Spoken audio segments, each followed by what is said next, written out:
वालेकुम। अच्छा, मां सभिनी दोस्तनि खे वेलकम कयां थो सेकेंड बैच में जेके दोस्त इन थिया आहिनि। हाणे पहिरियों टॉपिक स्टार्ट कयूं था पिया, उन खां पोइ आख़िर में मां तव्हांखे रूल्स ॿुधाईंदुमि। जंहिंमें हिकिड़ो रूल मां तव्हांखे ॿुधाए वञा त को बि मुंहिंजो वीडियो शेयर नथो करे सघे, न कंहिंसां तव्हां शेयर करे सघो था पिया, न व्हाट्सएप ऐं जेको आहे सो फेसबुक ते अपलोड करे सघो था पिया। वधीक डिटेल में इन लेक्चर खां बाद जेको आहे सो इन बारे में तफ़सील सां ॻाल्हाईंदासीं। कुझु ॿिया रूल्स बि आहिनि जेके तव्हां फॉलो कंदो। हिते मूंखे जेको आहे स्टूडेंट उहे खपनि जेके मैथ पढ़ण जे लाइ आहिनि सिर्फ़ु, ठीकु आहे, जेके जॉब हासिलु करणु चाहिनि था ऐं क्वालीफाई करणु चाहिनि था। ऐं मां तव्हांखे ॿुधाईंदो वञा त मैथ छो ज़रूरी आहे। इन करे जो 25% मैथ आहे, मैथ तव्हां एक्सक्लूड करे छॾंदो, बाक़ी ईअं सम्झो एग्ज़ाम में वेहण खां पहिरियों तव्हां फेल थी वेंदो, छो जो बाक़ी तव्हां वटि बचंदियूं 75 मार्कूं। हाणे 75 मां तव्हां केतिरियूं खणंदो जो तव्हां जेको आहे सीट खणो। मिसाल तव्हां 75 मां 65 बि खणी था वञो, सिर्फ़ु यानी 10 मार्कूं मिस कयो, एॾो तव्हां एक्यूरेट पेपर कयो, तॾहिं बि तव्हांजा चांसिस माना 50-50 थियनि। छो जो तव्हां ख़बर आहे नॉर्मल इहा 80 जे लॻभॻि 75-80 जे लॻभॻि स्कोर ते सीट वेंदी आहे।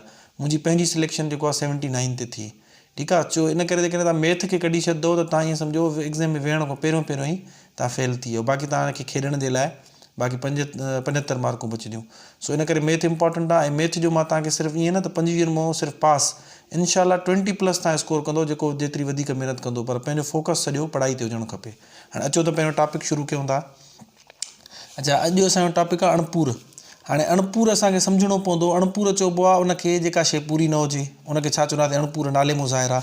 मिसाल मां चवां थो असलम 3 मानियूं खाधियूं, 1 2 हे 3, चौथी मानी जेका हुई उहा असलम अधु खाधी, ठीकु आहे, हे खाधई, हीअ छा थी पई, बची पई। हाणे इनखे असां लिखंदासीं कीअं, मैथमेटिक्स में असां इनखे कीअं लिखंदा आहियूं, ॾिसो 1 2 3, हे 3 मानियूं त पूरियूं खाई वियो न, इनखे लिखंदासीं 3 सॼा। हाणे जेका हे अधु हुई, इहा हुई अणपूरी, हे 3 पूरियूं खाई वियो, हे छा हुई, अणपूरी हुई। हाणे इन अणपूर खे असां कीअं लिखंदा आहियूं, हीअं लकीर ॾेई करे हेठां लिखंदा आहियूं असां टोटल भाङा, जेका अणपूर हुयो उनजा 2 भाङा, ॾिसो हे 1 हे 2, यानी जेका अणपूरी मानी हुई उनजा घणा भाङा हुया, टोटल 2, असां हेठां 2 लिखियासीं। उन मंझि असलम घणा खाधा, 1, उनखे हीअं लिखंदासीं। हाणे थी वेंदो 3 सॼा 1 भाङे 2, इन जो मतिलबु आहे 3 मानियूं पूरियूं ऐं चौथी मानी घणी, अधु, यानी 2 हिसनि मां 1 हिसो खाधई, ठीकु आहे। हाणे ॿियो तरीक़ो ॾिसो, मिसाल था वठूं, हाणे हे आहे, ठीकु आहे, हाणे हे मानी आहे, ठीकु आहे। तव्हांखे सम्झाइण जे लाइ हली असां कॉन्सेप्ट डेवलप कयूं था, सम्झूं था त अणपूर हूंदो छा आहे। उनखां पोइ असां सिखंदासीं अणपूरनि जा क़िस्म ऐं अणपूरनि जी कैलकुलेशन कीअं थींदी आहे, हिसाब कीअं हल थींदा आहिनि। हली सिर्फ़ु कॉन्सेप्ट सम्झो, जॾहिं कॉन्सेप्ट सम्झियलु हूंदो न, पोइ तव्हां कोई बि हिसाब हल करे सघो था पिया। ऐं मां कॉन्सेप्चुअल स्टडी जो आदी आहियां, मां चवंदो आहियां पहिरियों कॉन्सेप्ट क्लियर कयो, उनखां पोइ शयुनि खे सम्झो, पोइ तव्हां लाइ आसानी थी वेंदी। हाणे ॾिसो मिसाल चऊं था त भाई अली जेको आहे सो हे 3 हिसा, हे मानी जा टोटल हुया न, चवंदा आहिनि न मुनी मानी खाधई, ठीकु आहे। मिसाल या ईअं था कयूं त 1 फुल खाधई, 1 जेको आहे सो मुनी खाधई। हाणे जेका हे मुनी मानी खाधई, इनखे मैथमेटिक्स में कीअं लिखंदासीं, ॾिसो टोटल इन जा हिसा आहिनि 1 2 3 ऐं 4, ठीकु आहे। हाणे तव्हांखे चयमि लकीर ॾेई करे हेठां लिखिबा आहिनि टोटल हिसा। हाणे उन मंझि अली घणा खाधा आहिनि, 3 हिसा खाधा अथई, ॾिसो 1 2 3 खाई वियो न, बाक़ी चोथों हिसो बचियलु हुयो। हाणे इनखे असां हिन तरीक़े सां लिखंदासीं, यानी मुनो जेको हूंदो आहे उनखे हीअं लिखंदा आहियूं 3/4, यानी टोटल 4 हिसा हुया, उन मंझि 3 खाई वियो, ठीकु आहे। हाणे ॿियो एग्ज़ाम्पल वठो, को छोकिरो आहे पंहिंजे क्लास में जेको आहे सो केक वठी आयो, ठीकु आहे। हाणे उन केक जी स्लाइस थींदी आहे न, जीअं कटिंग कंदा आहियूं, हे कटिंग कई अथऊं, हे कटिंग कई अथऊं। हाणे असां टोटल ॾिसंदासीं घणा हिसा आहिनि, 1 2 3 4 5 6 7 8 9, ॾिसो मिसाल 10 आहिनि। हाणे चऊं था पिया त वाह असलम जेको आहे इन मंझि 7 हिसा अकेलो खाई वियो, ठीकु आहे। हाणे इनखे कीअं मैथमेटिक्स जी टर्म में कीअं शो कंदासीं, अगेन हेठां तव्हां लिखंदो कुल हिसा, टोटल हिसा घणा हुया, 10, उन मंझि अली या असलम जेको बि नालो हुयो घणा खाई वियो, 7, ठीकु आहे। यानी हेठां असां छा लिखंदा आहियूं, टोटल, ऐं मथां छा लिखंदा आहियूं, खयल या खाधल, त तव्हांजो छा ठही वेंदो आहे, अणपूर ठही वेंदो आहे। ॿियो एग्ज़ाम्पल ॾिसो, मिसाल था वठूं, हे केक जूं स्लाइस जेके आहिनि सो असां वधीक कयूं था, ठीकु आहे। हाणे ॾिसो 1 2 3 4 5 6 7 8 9 10 11 12, हे 13 थी विया, ठीकु आहे। हाणे टोटल 13 हिसा थिया। हाणे इन मंझि चऊं था त पार्टी हली, उन में जेको आहे सो छा कयूं, 8 हिसा खाई विया, 8 हिसा छा कयूं, खाई विया। हाणे इनखे असांखे कीअं लिखिणो आहे, असां लकीर ॾेई करे हेठां लिखंदासीं 13, छो जो टोटल हिसा घणा हुया, 13। हाणे उन मंझि घणा खाई विया, 8 खाई विया, हे असांजो अणपूर ठही वियो, ॾिसो, ठीकु आहे। इहो हुयो अणपूर खे लिखण जो तरीक़ो। अच्छा, कॾहिं कॾहिं पेपर में छा थींदो आहे, ॿुधाईंदा आहिनि खाधल, पुछंदा आहिनि त जेके बचियल हुया उनखे कीअं लिखूं। हाणे ॾिसो हे छा हुया, खाधल, हे कहिड़ो हुयो अणपूर खाधल हुयो। हाणे जेकॾहिं चए बचियल त अंडरस्टूड आहे जेकॾहिं 13 मां इमेजिन कयो तव्हांजे साम्हूं केक पियो आहे उन जा 13 हिसा तव्हांखे आहिनि 8 हिसा खाई विया त बाक़ी घणा बचंदा 5 हिसा बचंदा। त हाणे बचियल खे असां अणपूर में कीअं शो कंदासीं अगेन हेठों त टोटल हिसा जेके हुआ उहे लिखंदासीं चवंदासीं टोटल 13 हिसा हुया जंहिंमें जो 5 छा आहिनि बचियल आहिनि या इंग्लिश में छा लिखंदासीं रिमेनिंग। ठीकु आहे। आई होप तव्हांजो हे कॉन्सेप्ट क्लियर थी हूंदो त अणपूर हूंदो छा आहे उनखे लिखिबो कीअं आहे या शो कीअं कबो आहे। जेको अणपूर हूंदो आहे न उनखे इंग्लिश में चवंदा आहिनि P/Q फॉर्म में लिखिबो आहे P/Q। ठीकु आहे। हिकिड़ो अंगु यानी कि मथां हूंदो आहे जीअं मिसाल 3/4 2/5 8 जेको आहे सो 6 या 8/5 कयो सो 9/4 वग़ैरह वग़ैरह इहे सभु छा आहिनि अणपूर आहिनि। हाणे असां चऊं था अणपूर जा जेके आहिनि सो 3 क़िस्म हूंदा आहिनि जंहिंमें जो अॻु में असां पहिरियों 2 क़िस्म पढ़ंदासीं। हिकिड़ो आहे प्रॉपर फ्रैक्शन। ठीकु आहे। हिकिड़ो छा आहे प्रॉपर फ्रैक्शन ऐं ॿियो आहे इम्प्रॉपर फ्रैक्शन।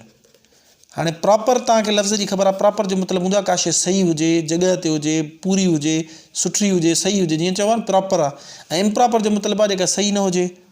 ठीकु आहे। हाणे इम्प्रॉपर हाणे असां सम्झंदासीं इन्हनि में फ़र्क़ु छा आहे। हाणे प्रॉपर फ्रैक्शन चइबो आहे जीअं मिसाल 2/5। हाणे इहो प्रॉपर फ्रैक्शन आहे कीअं ॾिसो इन में मथों नंढो अंगु आहे हेठों जेको आहे सो वॾो अंगु आहे जेको भारी अंगु आहे वॾो अंगु आहे उहो हेठों मथों छा आहे नंढो अंगु। ऐं इहा ॻाल्हि जस्टिफाइड बि आहे। मिसाल चऊं था भाउ केक जा कयासीं 5 हिसा टोटल हुया 5 हिसा उन मां जो असलम 2 खाई वियो त ईअं त पॉसिबल आहे न। टोटल असां कयूंसि था 5 भाङा हे 4 हे 5 हाणे इन में जो 2 असलम खाई वियो आहे। ठीकु आहे। हाणे इहा ॻाल्हि त सम्झ में अचे थी पर जेकॾहिं असां हिनखे उबतो करे छॾियूं 5 मथां रखूं ऐं 2 हेठों रखूं। ठीकु आहे। हाणे इहो थी वेंदो इम्प्रॉपर छो जो मथां वॾो अंगु अची वियो आहे हेठों नंढो माना इनखे ईअं खणी चऊं त टोटल हिसा 2 हुया पर असलम वरी उन मां 5 खाई वियो जेको पॉसिबल न आहे। मैथमेटिक्स में कैलकुलेशन में हूंदो आहे पर केक वारी कंडीशन में पॉसिबल न आहे या जेकॾहिं पॉसिबल हूंदो चवंदासीं उबतो कमु थियो ग़लति कमु थियो सही न थियो। ठीकु आहे। हाणे इन करे इनखे पाण छा चवंदासीं इम्प्रॉपर फ्रैक्शन यानी कि उबतो अणपूर सिंधी में छा चवंदासीं उबतो अणपूर ऐं हिनखे छा चवंदासीं सुबतो अणपूर। तव्हां ॾिसी सघो था सुबतो अणपूर आहे।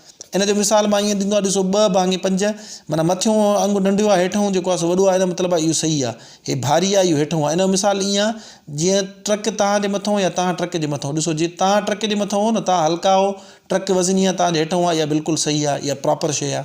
पर जेकॾहिं इमेजिन खे उबतो थी वञे तव्हां हेठों ऐं ट्रक तव्हांजे मथां त मैंने भारी शइ मथां हूंदी तव्हां हुनजे हेठों हूंदो इहो छा थी वेंदो कमु इम्प्रॉपर थी वेंदो ग़लति थी वेंदो। सम्झ में अचेव थी। हे ईअं सम्झो 5 भारी आहे ट्रक आहे इहा मथां आहे तव्हां हिनजे हेठों आहे इन करे इहो छा आहे इम्प्रॉपर फ्रैक्शन आहे ऐं हे छा आहे प्रॉपर फ्रैक्शन आहे। हाणे पेपर में क्वेश्चन हिन में कीअं ईंदा आहिनि मिसाल चवंदा हमेशह इहो ध्यान में रखो मां तव्हांखे एग्ज़ाम पॉइंट ऑफ व्यू खां बि तयारी कराईंदुमि त नॉलेज त तव्हांखे अची वई।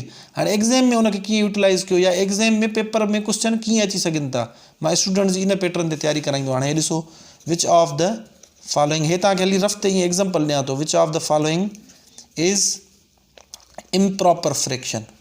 ठीकु आहे। इम्प्रॉपर फ्रैक्शन चवंदो हेठिन मंझो कहिड़ो जेको आहे इम्प्रॉपर यानी कि उबतो अणपूर। हाणे ऑप्शन छा ॾिनल हूंदा मिसाल चवंदो 3/4 ऑप्शन बी में तव्हांखे चयल हूंदो 2/5 ऑप्शन सी में तव्हांखे चयल हूंदो 1/6 ऑप्शन डी में तव्हांखे चयल हूंदो 7/3। ठीकु आहे। हाणे तव्हां इन ते गौर कंदव त ऑप्शन डी तव्हांखे नज़र ईंदो इहो छा आहे उबतो अणपूर छो जो इम्प्रॉपर पुछियल हुयो।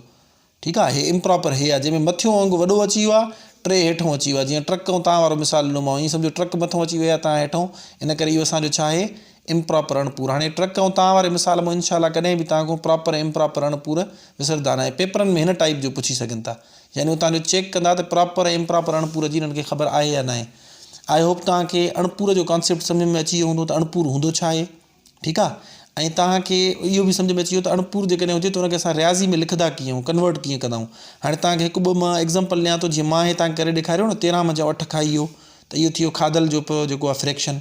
वरी चयूं त बचियल जो ॿुधायो त असां चयो त 8 त खाई वियो बाक़ी बचा 1 2 3 4 5 हिसा त असां छा कयो त हेठों टोटल लिखियासीं 13 ऐं मथां छा लिखियासीं जेके हिसा बचियल हुया त इहे असांजो रिमेनिंग जो फ्रैक्शन ठही वियो। हाणे 1-2 तव्हांखे मां एग्ज़ाम्पल ॾियां थो तव्हां पेन ऐं पेज खणी वियो उन्हनि खे मूंखे हिकु त हिन फ्रैक्शन जी सूरत में लिखी ॾेखारियो ऐं 1-2 जेको आहे इम्प्रॉपर ऐं प्रॉपर फ्रैक्शन जी सुञाण कंदो पोइ हुनजी पिक्चर कढी करे मूं ॾे तव्हां वापसि मोकिलींदो। ठीकु आहे। हाणे मां तव्हांजे तस्वीर में जेको आहे सो ईअं सम्झ नंढिड़ो क्लास वर्क हिते विच में हाणे इहो लेक्चर एंड न थियो आहे। हाणे वरी हुनजो नेक्स्ट हाणे असां सिखंदासीं गॾियल अणपूर छा हूंदो आहे। ठीकु आहे। गॾियल अणपूर छा हूंदो आहे? गॾियल अणपूर में आम अणपूर में कीअं मटाइबो आहे, बिल्कुलु आसान करे तव्हांखे इनशाला सम्झाईंदुमि, तव्हां लाइ इहो हलवो थी वेंदो। पोइ असां वरी सिखंदासीं अणपूरनि जी ज़रब जोड़ कट वग़ैरह।